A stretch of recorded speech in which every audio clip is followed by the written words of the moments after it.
بسم اللہ الرحمن الرحیم۔ آج کی دعا یعنی مطلب صبح 11ویں روزے کی دعا افطار کے موقع پر، اے اللہ جو منہ مانگی دعائیں تو قبول کرتا ہے، افطار کے موقع پر میں آج تجھ سے تیری خدمت پہ پیش کرتا ہوں۔ اے اللہ میرے لیے پل صراط پر اپنی مہربانی سے، اپنے فضل کرم سے سواری نصیب فرما دے اللہ۔ یہ دعا ہے۔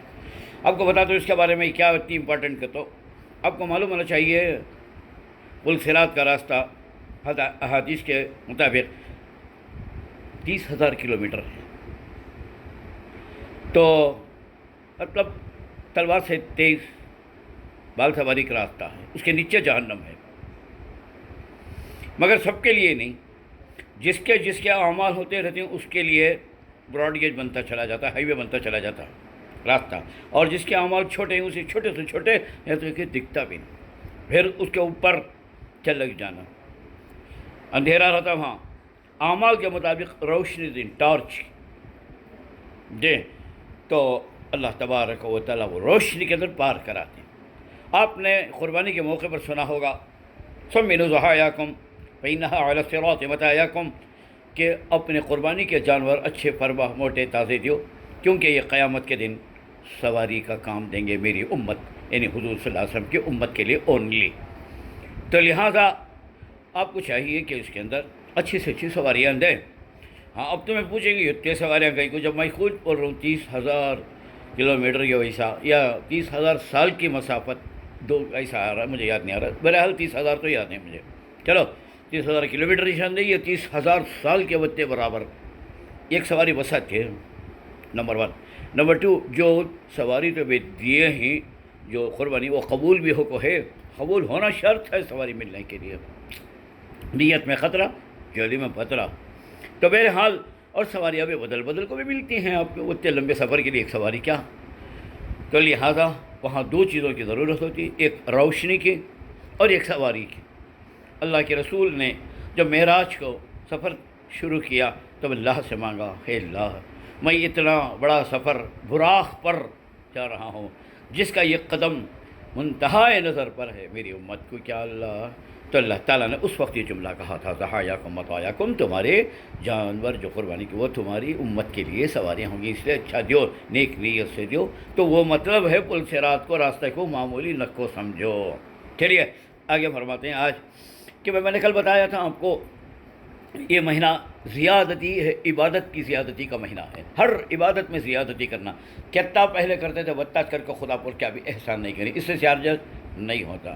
اسی واسطے اللہ کے رسول صلی اللہ علیہ وسلم نے آخری عشرے میں یعنی 21ویں روزے سے 20ویں روزے کی رات ختم ہونے کے بعد 20واں روزہ اعتکاف کیا کرتے تھے۔ اعتکاف کیوں؟ اعتکاف کیا معنی؟ کیا؟ ایک جگہ بیٹھ جانا اللہ کی یاد میں، اسے بولتے ہیں اعتکاف۔ تو اس کا کھانا، اس کا پینا، اس کا سونا، اس کا خاموش رہنا بھی عبادت ہو جاتا ہے جب انہیں اعتکاف کی نیت کر لیتا ہے۔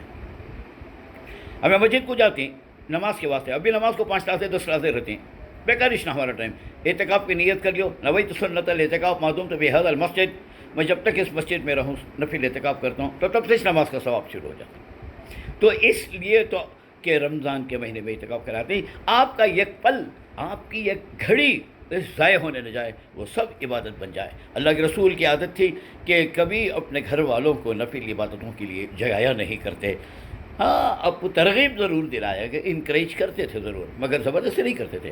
مگر جو ہی رمضان کا آخری عشرہ شروع ہوتا ہے پورے گھر والے کو جگا دیتے تھے، دیکھ بچے بڑے بوڑھے سب، بیویاں، راتوں کو اٹھو مانگو، یہ مانگنے کی رات ہے کہ اللہم انک عفو تحب العفو فاعف عنی۔ ابھی ایک ہفتہ ہے، مگر میں ابھی سے اس لیے بتا رہا ہوں کہ آپ اس وقت کے لیے ابھی سے تیاری کریں، گھر میں کون کھانا پکانے والے ہیں بیکار ہے تو، اور اس کے بعد ہمارے یہ ہے نا بچہ کو تیاری کرنے والے کون ہیں، گھر جھاڑانے والے، صفائی کرنے والے، کیونکہ وہ سب کام اعتکاف میں نہیں کر سکتے، اب اس کا بندوبست کر لیں گے پکانے کی تیاری۔ یا ایسے جب میرے تو دکاندار ہیں تو مسجد میں بیٹھ کر تو دکان سنبھالنے والا کون ہے، نوکری پیشہ ہیں تو رضا مل سکتی، یعنی اب تک اپنے قرضہ رکھ سکتی رضا کے واسطے، تو یہ دوسری چیزیں سبھی ہیں نا آپ کے واسطے، تو میں اسی لیے اب تک آپ کے واسطے بول رہا ہوں اس کا انتظام کرو۔ اور یہ سنت مؤکدہ ہے اگر محلے کے چند آدمیاں بھی کر لیے تو پورے محلے والوں کی، شہر والوں کی طرف سے یہ سنت ادا ہو جاتی ہے، اور اگر کون بھی نہیں کرے تو سنت مؤکدہ چھوڑنے کے سارے شہر والے گنہگار ہوتے. آپ نہیں بیٹھ سکتے تو بیٹھنے والوں کا انتظام تو کراؤ، ان کے سحری کھانے پینے کا انتظام کرا ڈالے تو اپنے ان ثواب مل جاتا ہے. شب قدر انہیں ملی تو ان کے طفیل میں سب کو مل جاتی ہے شب قدر تلاش کرنے کے بعد.